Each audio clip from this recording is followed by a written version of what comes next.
Les membres du syndicat CNESU, PH-COACI, la coordination nationale des enseignants du supérieur privé de Côte d'Ivoire, CNESU, a désormais une nouvelle équipe dirigeante après la dissolution de l'ex-bureau le jeudi 26 août 2021.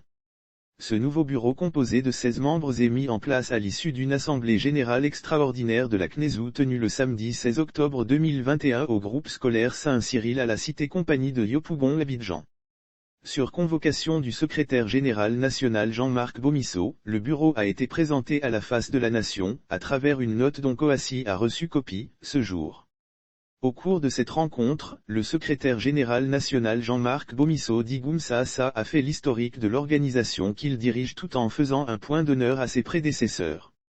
Avant de définir les nouvelles orientations de la CNESU. Notre organisation a connu un parcours en matière de défense des droits des enseignants du supérieur privé, mais il reste du chemin à faire.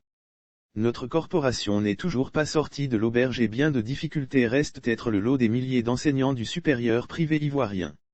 À savoir, le mauvais traitement salarial, l'irrégularité des paiements des salaires, le manque de sécurité sociale, le retard des paiements des prestations liées aux examens du brevet de technicien supérieur, BTS. Et le nouveau Ben doit avoir cela désormais comme mission régalienne. A instruit ses camarades Jean-Marc Bomisso, membre du collectif des syndicats des enseignants du supérieur privé, CSP, résolument engagé à faire évacuer la question des impayés des BTS 2019 et 2020 estimés à plus de 2 milliards, le général Jean-Marc Bomisso a saisi l'occasion pour lancer un vibrant appel à la mobilisation à tous les enseignants de Côte d'Ivoire quant au sit-in prévu ce mercredi 20 octobre 2021.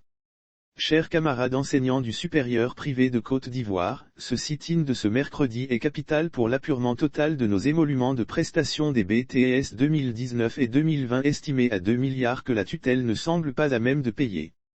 C'est pourquoi, j'en appelle à un rassemblement massif devant la Tour C au plateau des 7 heures pour réclamer nos dus. Ce sit-in est inédit et assure de la victoire des enseignants du supérieur privé de Côte d'Ivoire. Soyons disciplinés et nous réussirons camarades. Oh les cœurs on y va. A exhorté ses camarades enseignants, le leader de la coordination nationale des enseignants du supérieur privé. Hier lundi 18 octobre 2021 devrait, il était un jour férié, en principe voir démarrer la rentrée académique universitaire comme annoncé par le ministère de l'Enseignement supérieur et de la Recherche scientifique. Les syndicats eux, n'entendent pas démordre tant que leur situation n'est pas définitivement réglée. D'ores et déjà, c'est un bras de fer qui risque de s'engager à nouveau entre tutelle et syndicats en ce début d'année universitaire 2021 à 2022.